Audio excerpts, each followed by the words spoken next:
Olá, pessoal, tudo bem? Hoje a gente vai falar de um assunto muito importante na química. Ele é complementar ao assunto das semanas passadas, que falamos de transformações químicas. Nós vamos falar de leis ponderais. São leis importantes que relacionam quantidades de reagentes e de produtos numa transformação química. São duas e durante o resto do curso vocês vão ouvir falar delas, né? A gente vai uma por uma. Essa aula vai ser bem tranquila, bem curtinha. Vamos começar. Bom, a primeira lei chama-se Lei de Conservação da Massa. A gente também pode chamar de Lei de Lavoisier, que é o cientista, né, o químico importante nessa área, né, que descobriu, que formulou essa lei. E vocês com certeza já ouviram um dos enunciados que eu vou falar aqui. Aqui eu coloquei uma imagem do Lavoisier. Alguns alunos que tiveram aulas presenciais comigo chegaram a ver, eu mostrei em sala de aula, falei sobre ele, porque o Lavoisier ele é considerado o pai da química moderna. Foi a partir dele que a química se desenvolveu como ciência e ele é muito cobrado, principalmente em provas de vestibular. A lei de Lavoisier, ou até mesmo a história de Lavoisier, por ele ter sido importante, um nobre e tudo mais, pode ser cobrado em provas. Mas o que que essa lei diz, né? O que que eu preciso saber dela? Primeiro enunciado. Essa lei diz que a massa final de um recipiente fechado, após ocorrer dentro dele uma reação química, é sempre igual à massa inicial. Parece confuso, né? Vamos falar de outro jeito. Quando uma reação química é realizada num recipiente fechado, a massa dos produtos é igual à massa dos reagentes. E o último enunciado, a última maneira de dizer a mesma coisa. Na natureza, nada se cria, nada se perde, tudo se transforma. Essa eu tenho certeza que todo mundo já ouviu alguma vez na vida. Essa lei de Lavoisier, ela diz que a matéria não pode ser criada nem destruída. Eu posso transformar um material em outro, mas durante esse processo, a massa é mantida. Então, se eu tenho 10 quilos de reagente, coloco lá para reagir, vai formar produto? Vai. Quanto? 10 quilos. Nunca mais do que isso, porque não pode criar matéria e também não pode destruir. Então, tem um detalhe importante também nessa lei, que é esse sistema fechado. Já já eu falo sobre isso. Exemplo. Olha só, supondo que eu faça uma reação envolvendo água. Nos exemplos da última aula que eu dei para vocês, eu inclusive disse que quando a água sofria um processo chamado eletrólise, ela sofria decomposição, formava hidrogênio e oxigênio. Está lá nas aulas passadas. Quem não lembra, volta lá dar uma olhada. Mas olha só o que está escrito aqui.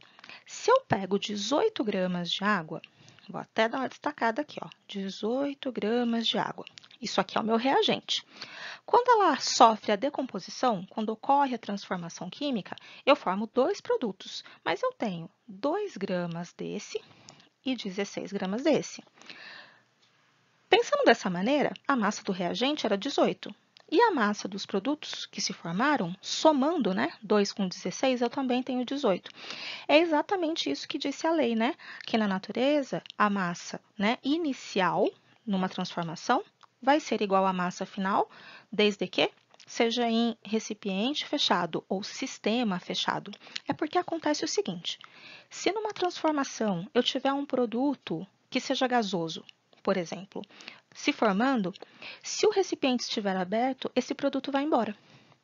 Significa então que a massa não vai ser igual era no início, porque uma certa quantidade escapou. Outra coisa que pode acontecer quando eu tenho um recipiente aberto é algum material externo entrar no recipiente, participar ali da reação e aí a massa final vai acabar sendo maior. Então, sempre que eu observo a lei de Lavoisier, o sistema tem que estar fechado. Quer dizer que a lei não vale para sistema aberto? Vale. A lei de Lavoisier, gente, vale para qualquer transformação química, mas eu só consigo observar se for em sistema fechado.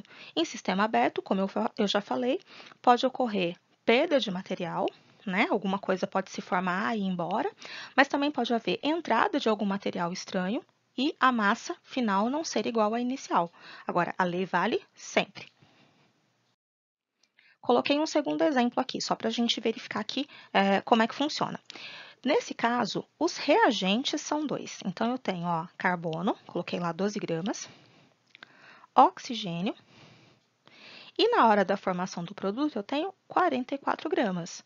Somando, né, os reagentes, eu vou ter exatamente a massa final de produtos. Então, a lei de Lavoisier é observada. Nessa reação, só vai ser observada se a gente estiver falando de um sistema fechado, principalmente porque ó, o produto que forma aqui é gás carbônico. Se for um sistema aberto, o produto vai embora. E a segunda lei. A segunda lei ponderal chama-se Lei das Proporções Constantes ou Lei das Proporções Definidas. Em cada material vocês podem encontrá-la descrita, né, ela com um nome um pouquinho diferente. Ela também é chamada de Lei de Proust, em homenagem a um cientista, né, assim como a primeira é em homenagem a Lavoisier. Proust não é um cientista que é tão conhecido, né, na química. Ele tem essa lei muito importante, mas a contribuição dele não é tão cobrada em provas, enfim, a gente não sabe muito sobre a história de Proust. O importante é, ele conseguiu perceber que nas transformações químicas, certas proporções nunca variavam. O enunciado da lei, eu também fiz a mesma coisa, eu vou escrever de várias maneiras a mesma coisa. De acordo com Proust, a composição química das substâncias compostas, bom, se é composta, né, é porque tem mais de um tipo de elemento ali, ela é sempre constante, não importando qual sua origem. Segunda maneira de dizer a mesma coisa. Certa substância composta, seja obtida de fontes naturais ou produzida em laboratório, sempre é formada pelos mesmos elementos químicos, numa mesma proporção em massa. Último enunciado. Tá vendo? Os três dizem a mesma coisa, né? Toda substância apresenta uma proporção em massa constante na sua composição. E a proporção né? E a proporção na qual as substâncias reagem e se formam também é constante. Gente, eu vou dar um exemplo aqui bem clássico. O que ele está dizendo é o seguinte: água é H2O. A gente ainda não está discutindo fórmulas de elementos químicos, mas a água é H2O em qualquer lugar do mundo, em qualquer origem. Então, se eu pegar uma fonte natural, a água vai ser H2O. Se eu produzir água em laboratório, isso também é possível, vai ser H2O. É a proporção constante. H2O é a proporção da água. Assim como algumas substâncias que vocês conhecem também. O tal do gás carbônico, lá, o gás do efeito estufa, ele é CO2 em qualquer lugar do mundo, independente da fonte. Então, é isso que Proust descobriu, né? Essa lei das proporções que as substâncias reagem. Vamos para uns exemplos, né? Esse exemplo agora da lei de Proust. Gente, olha só. Eu tenho uma reação e eu tenho 3 experimentos. Então, é como se eu fizesse o primeiro experimento, vou chamar de 1 aqui. Eu peguei 3 gramas de carbono, reagi com 8 gramas de oxigênio e eu formei 11 gramas de gás carbônico. Então, isso é o que está escrito na primeira linha. Esse é o meu experimento. A lei de Lavoisier vale aqui também, viu, gente? Porque olha só, 11, que é o que eu tenho aqui, ó, é a mesma coisa que 8 mais 3. Então, a massa dos reagentes e dos produtos, elas estão, né, aqui sendo iguais, a lei de Lavoisier é válida, mas agora a gente vai observar a lei de Proust pensando em repetir esse experimento mais vezes. Vamos supor que eu fiz de novo esse experimento. Mas agora eu peguei o dobro de carbono. Ó, daqui para cá, eu dobrei a quantidade de carbono. Eu tenho 2 vezes mais. Quer dizer que para manter a proporção, eu vou dobrar a quantidade de todos os outros reagentes, ó. E do produto também. Então, olha só. Quando eu dobro a quantidade de um dos reagentes, eu tenho que dobrar proporcionalmente a quantidade de todos os outros. Isso é lei de proporções. Terceiro caso, olha só, eu dobrei novamente, eu fui de 6 para 12. Significa que eu vou dobrar a quantidade dos outros reagentes também. E do produto, né? Então, gente, a lei de proporções, ela me diz que para uma reação química, a proporção, a quantidade, né, de reagentes e produtos tem que ser sempre proporcional. E essa proporção, ela é fixa. Como que eu posso demonstrar isso? Fazendo continha. Eu posso pegar relação em química e matemática, né? Razão é divisão. Então, olha só, eu estou dizendo para vocês que se eu pegar a massa de carbono e relacionar com a massa de oxigênio, dividir uma pela outra, Se eu pegar qualquer um dos experimentos, o valor vai ser sempre o mesmo. Como assim? Olha só, eu estou dividindo, vou pegar outra cor de caneta. Eu estou dividindo a massa de carbono pela massa de oxigênio. O valor vai ser sempre 0,327. Se eu pegar em outro experimento, se eu pegar 12 e dividir por 32, eu também vou ter 0,327. Essa lei, né, que está sendo mostrada aqui, me diz que a proporção, a relação entre massa de carbono e massa de oxigênio é sempre constante. Isso vale para pegar se eu pegar qualquer par de reagente ou produto. Ó, fiz mais um exemplo aqui. Nesse segundo caso, eu estou reagindo, né? Estou dividindo. Deixa eu pegar a caneta vermelha novamente. A massa de oxigênio pela massa de gás carbônico. Então, olha só, eu peguei o 8 e dividi por 11. Deu 0,7272. Gente, isso aqui é uma dízima, então eu dei uma aproximada. Agora, se eu pegar do outro experimento, do segundo experimento, segunda linha, e dividir 16 por 22, eu tenho o mesmo valor. Se eu dividir 32 por 44, eu também tenho o mesmo valor, é constante, porque as proporções estão sendo mantidas, certo? Então, eu posso fazer relações entre quantidades obedecendo à lei de Prost e eu consigo descobrir ali qual que é a razão entre um reagente e outro, ou entre um reagente e um produto. Segundo exemplo, né? Na verdade, quarto exemplo, mas segundo exemplo de lei de Prost. Mesma coisa aqui. Eu posso pensar, gente, uma maneira fácil de resolver exercícios é o seguinte. Eu posso dizer que 14 está para 28, assim como 3 está para 6.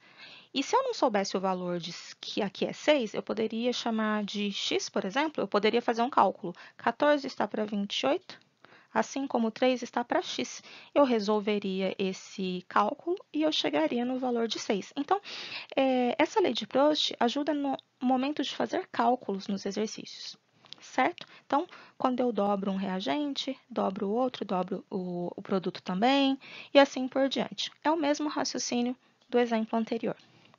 Para mostrar para vocês que vale sempre, fiz a divisão aqui, ó. Peguei a massa de nitrogênio dividido pela massa de amônia, que é o produto, sempre vai dar um valor constante. Mesmo que eu pegue o segundo experimento ou o terceiro experimento, cada linha dessa, gente, é um exemplo de experimento, como se eu fizesse uma experiênciazinha aqui, outra aqui, número 2, outra aqui, número 3. Reparem que, dividindo a massa de nitrogênio pela massa de amônia, em qualquer um dos casos, eu sempre chego no mesmo valor constante. Isso funcionaria com hidrogênio e amônia? Funcionaria. Dividindo a massa dos hidrogênios, aqui, ó, do hidrogênio, pela massa de amônia, o valor é constante. Eu poderia fazer nitrogênio com hidrogênio? Poderia. Qualquer par, né, que eu pegue ali, vai ter que manter a proporção. Eu acho que basicamente é isso. Essas duas leis de Proust-Lavoisier, repetindo, essas duas leis de Proust e Lavoisier são chamadas de leis ponderais, estão relacionadas à quantidade em massa, né, de reagentes e de produtos numa transformação e vão ser importantes para a gente até o final do curso de Química. Lá no terceiro ano do ensino médio, vocês vão estar ouvindo falar nessas duas leis, né? Elas vão reger a conservação de massas e toda a teoria atômica que a gente ainda vai estudar e aqueles balanceamentos de equação química que pouca gente gosta de fazer, quando a gente for discutir sobre isso, essas leis vão surgir de novo, tanto a lei de conservação das massas, né, quanto a lei de proporções. Para finalizar, então, gente, anote todas as dúvidas, tenha um caderninho para isso, né, para anotar. Essa semana tem atividade no Forms, ela é relacionada às leis ponderais e às transformações químicas que foram vistas na aula número 3, na semana 3. Então, eu aconselho dar uma revisadinha, né?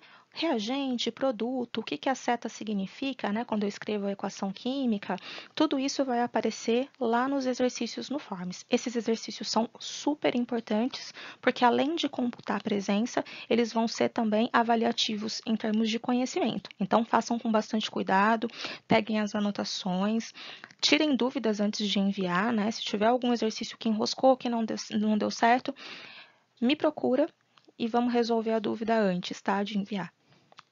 É isso. Bons estudos para vocês e até a próxima aula.